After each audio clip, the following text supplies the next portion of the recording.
Hello guys, आपका स्वागत है मेरी एक नई वीडियो में। तो दोस्तों, आज की वीडियो बहुत ही स्पेशल होने वाली है क्योंकि आज मैं 1964 की एक Japanese movie women in the dunes को एक्सप्लेन करने वाला हूँ।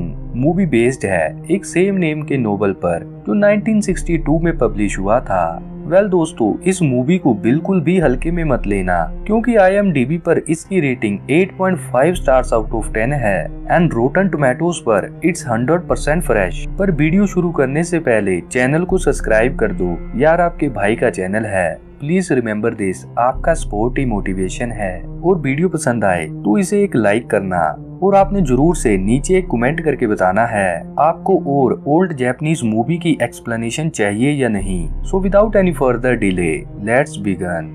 कहानी की शुरुआत निकी जनपेई नामक व्यक्ति से होती है जो पेशे से एक टोक्यो के स्कूल में टीचर और एंटोमोलॉजिस्ट है। एंटोमोलॉजिस्ट यानी कीट वैज्ञानिक। निकी यहाँ टोक्यो से रेगिस्तान में बीटल्स पर रिसर्च करने आया था। निकी कई कीड़ों मकोड़ों की फोटोज लेता है और ऐसे ही घूमते घूमते वह एक घर के पास पहुंचता है जो रेत के गड्ढे में बनाया गया था। निकी उसमें फिसलने ही वाला था पर वह खुद को किसी तरह से संभालता है।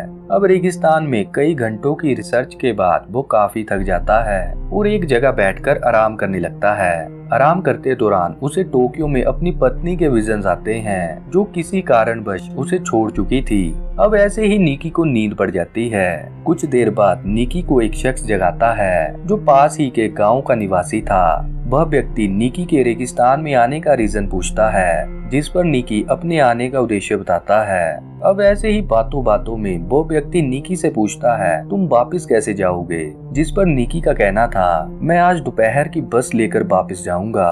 पर वह व्यक्ति जवाब देता है आपने आज की बस को मिस कर दिया है, अब आपको जाने के लिए कल ही बस मिलेगी। ये सुनकर निकी टाइम देखता है, बस सच में छूट चुकी थी। फिर निकी उस व्यक्ति से रात गुजारने के लिए होटल वगैरह के बारे में पूछता है पर वो व्यक्ति कहता है यहाँ कोई होटल नहीं है, बस एक छोटा सा गाँव है। अगर आप चाहें तो हम आपको रहने के लिए एक घर और खाना प्रोवाइड करा सकते हैं, जिस पर निकी एग्री हो जाता है और उनके साथ गांव की ओर निकल पड़ता है। वैसे गाइस, आपको बता दूं यहाँ से आगे मूवी बेहद ही इंटरेस्टिंग होने वाली है, तो वीडियो को स्किप या छोड़कर बिल्कुल भी ना जाएं। अब रास्ते में चलते दौरान निकी एक क्विक सैंड में फंस जाता है जिस पर वह व्यक्ति निकी को संभालते हुए कहता है आपको इस टाइप के क्विक सैंड यहाँ कहीं भी मिल सकते हैं, इनसे बचकर रहिएगा क्योंकि ये आदमी को जिंदा निकल जाते हैं। खैर, इसके बाद वो व्यक्ति निकी को एक घर दिखाता है जो पिछले घर की तरह एक गड्ढे में बनाया गया था। घर में नीचे उतरने के लिए निकी को एक रस्सी वाली सीढ़ी लगाई जाती है जिसके माध्यम से निकी नीचे उतरता है। फिर निकी घर में जाता है जहां एक लेडी उसका स्वागत करती है। अब गाइस, हमें मूवी में इस लेडी का नेम नहीं बताया गया, इसीलिए मैं इनका ओरिजिनल नेम यूज करूंगा जो है क्योको। खैर, क्योको निकी को देखकर बहुत खुश होती है और जल्दी से उसके लिए खाना लगाती है। अब यहाँ घर में क्योको ने हर चीजों को प्लास्टिक की पन्नी से कवर किया रहता है। निकी जब इस चीज के बारे में पूछता है तो क्योको जवाब देते हुए कहती है अक्सर धूल की आंधियों से घर में रेत घुस जाती है, हर दिन में लगभग 1 फीट के करीब। निकी घर को देखकर थोड़ा सा हैरान था क्योंकि क्योको के घर में तो इलेक्ट्रिसिटी भी नहीं थी। खैर, इसके बाद निकी क्योको से उसकी फैमिली के बारे में पूछता है जिस पर क्योको कहती है मैं यहाँ अकेले रहती हूँ, अभी मेरा कोई अपना नहीं है। कुछ समय पहले मेरी पति और मेरी बेटी रेत के एक तूफान में फंसकर मारे गए थे।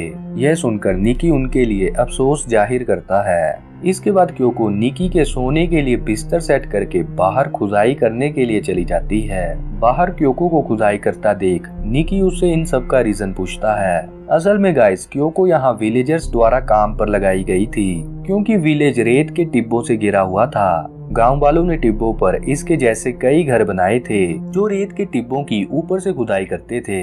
अब ऊपर की खुदाई से होता यह था कि तेज आंधियों से रेत का खिसकना कम हो जाता था और जैसे जैसे रेत में डिगिंग कंटिन्यू रहती है तब वहाँ एक गड्ढा हो जाता था जिसकी एग्जाम्पल ये घर है। गड्ढे से सैंड को निकालने के लिए एक पुली की हेल्प ली जाती है और जो रेत क्योको खुदाई से निकालती थी उसे कंक्रीट बनाने के लिए बेचा जाता था। ये सब जानकर निकी थोड़ा सा हैरान होता है क्योंकि ये काम क्योको कई सालों से कर रही थी और आने वाले कई सालों तक करती रहेगी जब तक वो मर नहीं जाती। फिर निकी घर की नींव को चेक करता है जिसके नीचे से रेत धीरे धीरे खिसक रही थी। निकी को फील होता है यहाँ रहना सेफ नहीं है। फिर निकी टाइम को देखता देखता किसी तरह से रात के खत्म होने का इंतजार करने लगता है। फिर कई घंटों बाद आखिरकार नींद निकी पर हावी हो जाती है। पर जब अगली सुबह निकी की नींद खुलती है तब वो क्योको को देखता है जो पूरी तरह से नेक्ड सो रही थी।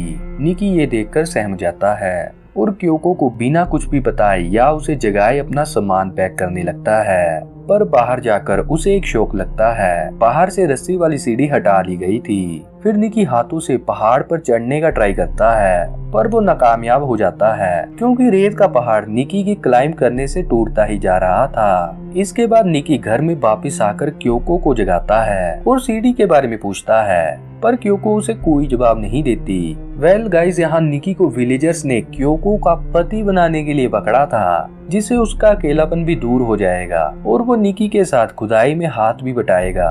खैर निकी के एकदम से दिमाग में आता है वो रस्सी वाली सीढ़ी थी और वो केवल ऊपर से ही लग सकती है, मतलब यह एक ट्रैप है जिसमें वो फंस चुका था। फिर निकी हिम्मत न हारते हुए एक शोvel लेकर जाने के लिए रास्ता बनाना शुरू करता है। निकी को ऐसा करते हुए पहाड़ के ऊपर से गांव वाले भी उसे देख रहे थे पर तभी अचानक से सैंड स्लाइड होकर सीधा निकी से टकराती है जिससे वो बेहोश हो जाता है। फिर क्योको उसे वापिस से घर में ले आती है। वह निकी की साफ सफाई करती है पर निकी जागते ही मौके का फायदा उठाकर क्योको को दबोचकर बंदी बना लेता है।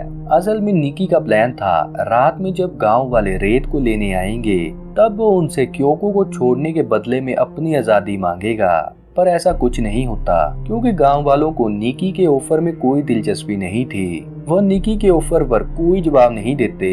फिर निकी निराश होकर वापस से घर में आ जाता है। उधर क्योको की अब प्यास और लगातार बंधे रहने के कारण हालत खराब हो जाती है। ऐसी कंडीशन में क्योको को देखकर निकी को तरस आ जाता है पर निकी क्योको को एक शर्त में छोड़ने पर एग्री होता है कि जब तक मैं नहीं कहता कोई भी खुदाई नहीं होगी। क्योको इस बात पर एग्री हो जाती है पर निकी ये नहीं जानता था कि अगर वो लोग खुदाई नहीं करेंगे तो विलेजर्स उन्हें खाने के लिए राशन और पीने के लिए पानी देना बंद कर देंगे। खैर काम न करने से सैंड लगातार घर के ऊपर गिरती रहती है जिससे निकी इरिटेट होकर घर की बुड्स को निकालने लगता है। निकी घर की लकड़ी से एक सीढ़ी बनाकर ऊपर पहुंचना चाहता था पर क्योको उसे ऐसा करने से रोकती है। इसी लड़ाई में दोनों एक दूसरे पर गिर जाते हैं। इसके बाद दोनों में अट्रैक्शन होती है और दोनों आपस में इंटीमेट होते हैं। वेल अब टाइम के साथ साथ विलेजर्स भी समझ आते हैं कि क्योको अब काम नहीं कर रही, इसीलिए वो सभी सप्लाईज बंद कर देते हैं जिसकी वजह से घर में पानी पूरी तरह से खत्म हो जाता है। फिर ये देखकर निकी एक डंडे पर आग जलाकर विलेजर्स को सिग्नल देकर पानी की रिक्वेस्ट करता है। फिर विलेजर्स काम को कंटिन्यू करने का प्रॉमिस लेकर पानी दे देते हैं।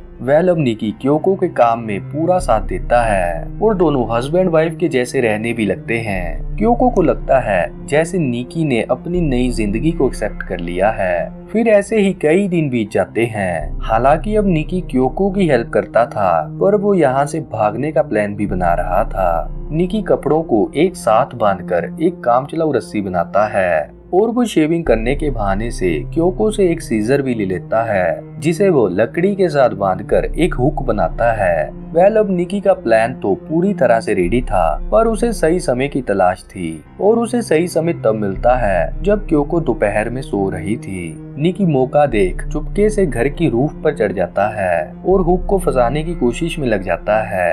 कई बार प्रयास करने के बाद फाइनली उसकी हुक फंस जाती है। निकी जल्दी से चढ़ाई शुरू करता है और आखिरकार वो ऊपर पहुंच ही जाता है। फिर वो जल्दी से गांव से दूर भागना स्टार्ट करता है पर विलेजर्स द्वारा उसे भागते हुए देख लिया जाता है पर निकी किसी तरह से उन्हें चकमा देकर निकल जाता है। वेल निकी ने उन्हें चकमा तो जरूर दे दिया था पर वो यहाँ की जियोग्राफी से परिचित नहीं था और वो भागते हुए सीधा क्विक सैंड में फंस जाता है।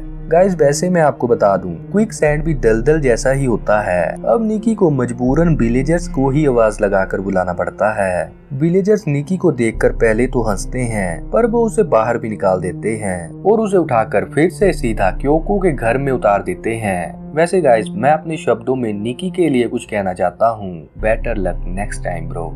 खैर अब निकी के पास कोई और ऑप्शन नहीं बचता, तो वह फिर से शिद्दत के साथ काम पर लग जाता है। ऐसे ही कुछ दिनों बाद निकी नोटिस करता है इस एरिया में क्रोज कुछ ज्यादा ही हैं, तो वह एक ट्रैप तैयार करता है। वेल अब निकी का प्लान था वह एक क्रो को अपने ट्रैप में फंसाएगा, उसे अपना पेट बनाकर उसके माध्यम से अपने चाहने वालों के पास मैसेज पहुंचाएगा। हालांकि प्लान बुरा नहीं था, पर निकी की किस्मत ही बुरी थी। उसके ट्रैप में कुछ नहीं फंसता, पर निकी फिर भी अपना ट्रैप लगाए रहता है। अब निकी सोच रहा था मेरे गायब होने की खबर तो टोक्यो में फैल चुकी होगी। इसी बात की जानकारी लेने के लिए वह एक रेडियो की डिमांड विलेजर्स के सामने करता है, जिस पर विलेजर्स का कहना था हम तुम्हारी डिमांड को यहाँ के काउंसलर तक जरूर पहुँचाएंगे। खैर एक सुबह जब निकी अपने क्रो वाले ट्रैप को चेक कर रहा था, तब उसे बीकर में पानी भरा हुआ मिलता है, जो सैंड से इवेपोरेट होकर बीकर में भरा था, जिसे देखकर निकी खुश होता है, क्योंकि ऐसी टेक्निक से इन्हें पानी की कभी कमी नहीं होने वाली थी। फिर वो बीकर के डिजाइन को और अच्छा बनाता है, जिससे ज्यादा पानी स्टोर होना स्टार्ट हो जाता है। वेल अब ऐसे ही एक रात में क्योको को स्टमक पेन होती है। निकी जल्दी से आग जलाकर विलेजर्स को इमरजेंसी कॉल देता है। विलेज के काउंसलर और वहाँ के डॉक्टर आकर क्योको को चेक करते हैं। डॉक्टर सभी को बताते हैं कि क्योको प्रेग्नेंट है, पर उसकी प्रेगनेंसी में कोई कॉम्प्लिकेशंस हैं, जिसकी वजह से उसे एक हॉस्पिटल में लेकर जाना पड़ेगा। फिर सभी विलेजर्स इकट्ठा होकर क्योको को उठाकर ले जाते हैं और यहाँ काउंसलर निकी को उसकी डिमांड के हिसाब से रेडियो भी दे देता है, पर वो क्योको की हालत को देखकर रेडियो वापस कर देता है। फिर सभी विलेजर्स चले जाते हैं, पर वो जल्दी में जाते वक्त रस्सी वाली सीढ़ी को लगा ही छोड़ देते हैं। निकी सीढ़ी को देखता है और उसके माध्यम से पहाड़ के ऊपर चढ़कर सारे विलेज को देखता है। इसके बाद वह फिर से अपने घर में वापस आ जाता है। फिर हमें एंडिंग में बताया जाता है निकी जेनपेई, जिसका जन्म 27 मार्च 1927 में हुआ था, वो पिछले लगभग 6 सालों से लापता है। इसी के साथ मूवी खत्म हो जाती है।